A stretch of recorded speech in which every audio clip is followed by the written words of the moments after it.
you're talking about these 5 rocks. These are the common things you see. This is the things you're looking for to kind of start turning those knobs we've talked about. What are the risks with this? What are the limitations that people? Because I think a lot of people are asking themselves, "Do I fit? How can my specific situation fit?" And this does come with risks as well. Yeah, absolutely. And the risks have to be appreciated and understood. If not, you can get in some serious trouble with this. So, first and foremost, you have to have the cash flow. Okay. It's just math. If your income is not greater than your expenses on a consistent basis, this is not going to work. There's no hocus pocus. There's no David Copperfield coming to help you with this. Okay. Now, the bigger the spread, the better this works. Okay. But we have to have a positive number. Number two, the interest rate on a line of credit is variable. And that's what scares people the most with this. But let's bring this home to my personal situation. I told you that I had that $24 house payment. The next month after that was $32. The month after that was $65. It is sad for me to say that last month was my first month in 4 years that my house payment was over $500.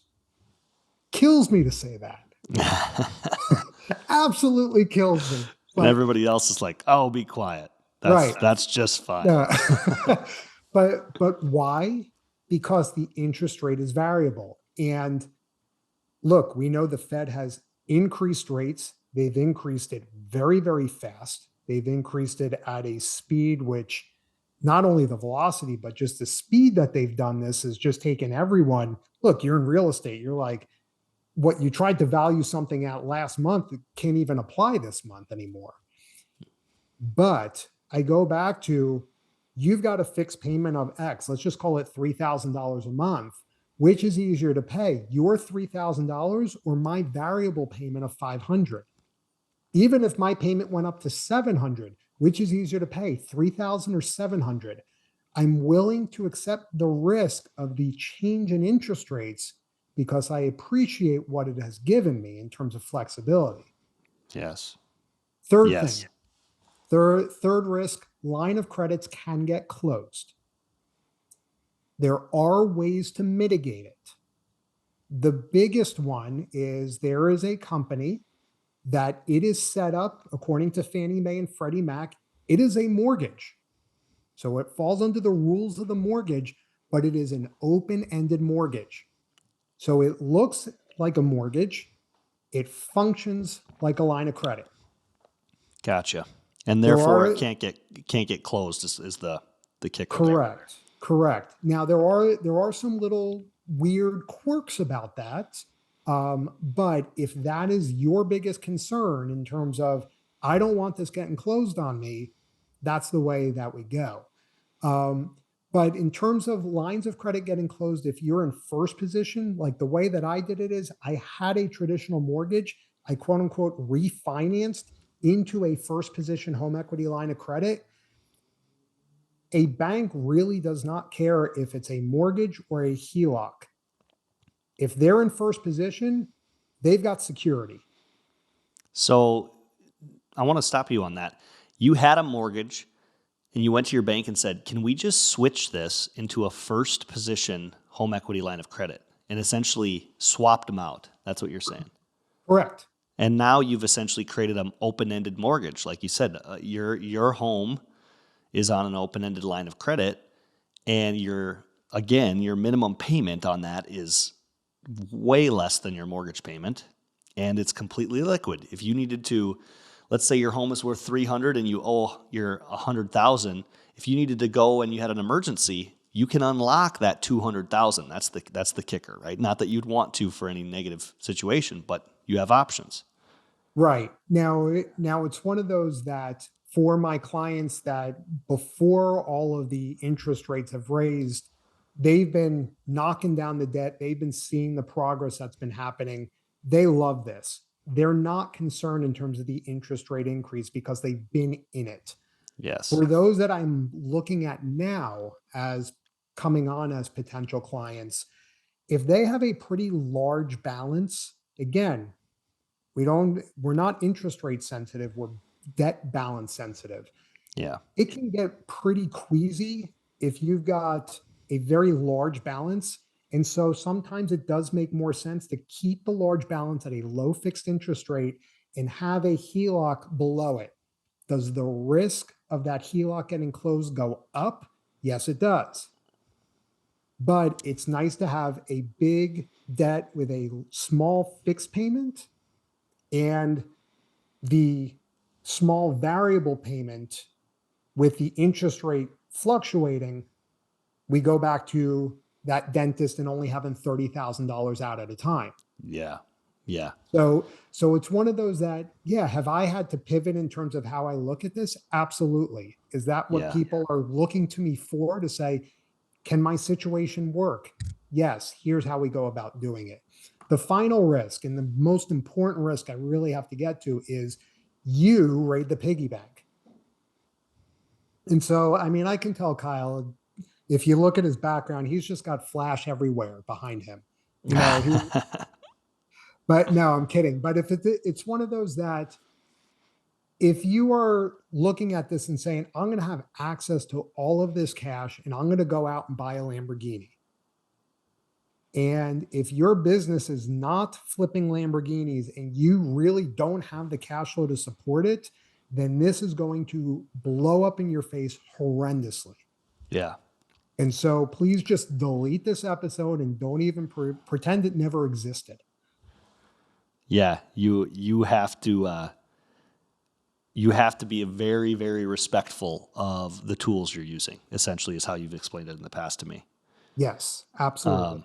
And that makes sense. That makes sense because when you have options, it requires discipline. That is a key factor in this. And, when we're walking through this, we're talking about the line of credit, we're talking about the tool. You're definitely helping your clients and maybe exposing them to getting a line of credit for the first time for some, I'd imagine.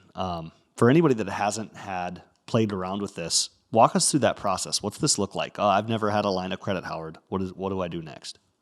So the way that you're going to go to a bank or a credit union, here's my one takeaway: do not go to the mega banks. They just suck, because if they change a rule, they're changing it to everyone nationally, and no, just don't. So you like But local banks or credit unions? yeah, local banks, even regional banks, in your community, credit unions, things like that. And from there, if you want to apply for a line of credit, it is just like applying for a mortgage. They're going to ask for 2 years of tax returns, W-2s, if you're a private business owner, profit and loss. And it's going to take, 4, 6, almost 8 weeks sometimes until they finally say yes or no. So this is not a fast process. Also, this is not a home equity loan. A loan is just another fixed payment. This is a line of credit. You want the open-ended nature. And dependent upon your state, some will allow you 80% of the value of your home. So if you have a $500,000 home, you can access $400,000. Some will allow 85, 90. Some will even allow you to do 100%. Now, the higher the loan to value, traditionally, the higher starting interest rate that's going to be, because it's riskier to the bank.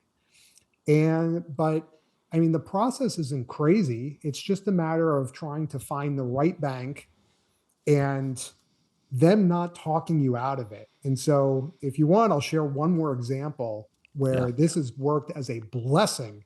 And I'm more pissed off that my client has a better HELOC than I do. So this is a husband, wife, couple kids in, straight in the Midwest. The house payment and the truck payment were nearly the same. And the credit union that they already used, actually, it was that they were able to take money in and out for 25 years. Usually it's 10. And the first 10 years, that interest rate is fixed. And because when we did this, the interest rates were so low that it's fixed at 4% for 10 years. Wow. Wow. which is unbelievable. It's on their website. I say, dude, this is the credit union you got to use. For That is 3 months, they are giving him the runaround saying, are you sure you don't want to refinance into a new mortgage that's a lower interest rate? He's like, if I was not there with him, he would have given up after the first phone call. yeah. He finally loops me into the email saying, I don't know what to do. And I just say, you have this on your website. This family is going to qualify. Will you let him have it? Yes or no? And they come back and I just say the same thing. You have this on your website. This is a bank product. It is not federally regulated like a mortgage. It is a bank product. You say you have this. Do you have this? Yes or no? We do. My client would like to use this. It finally had to get up to a vice president of a bank where he spoke to them and it's like, oh, I see what you're doing. That's pretty interesting. Yeah, this is cool. No problem. He finally gets it in place. It would take them to say, like, I lead people towards being debt free. I already said being debt free is not the be all end all, but I have to lead people in a direction. If he did things how he was normally going to do it, he'd be debt free in about 28 years. They can be debt free in around 3. Wow. And Yeah. so here's the better part. Their 10-year anniversary is next year. And he just reaches out to me and he's like, hey, how much were we budgeting for the 10-year trip? Before I emailed him back, I looked at the numbers and they budgeted, they were thinking 10,000. Okay. I put in 20,000 just to say, how much is it going to change in terms of time? And I email him back. I said, we put 10,000, but just to let you know, I said, what if you had the trip of a lifetime? Spend 20 grand on it. You know how much extra time it's going to cost you? 2 months. Have Wow. the freaking trip of a lifetime. I still Yes. saved you 24 and a half years. Take the freaking trip you want. I love it. I love looking at it.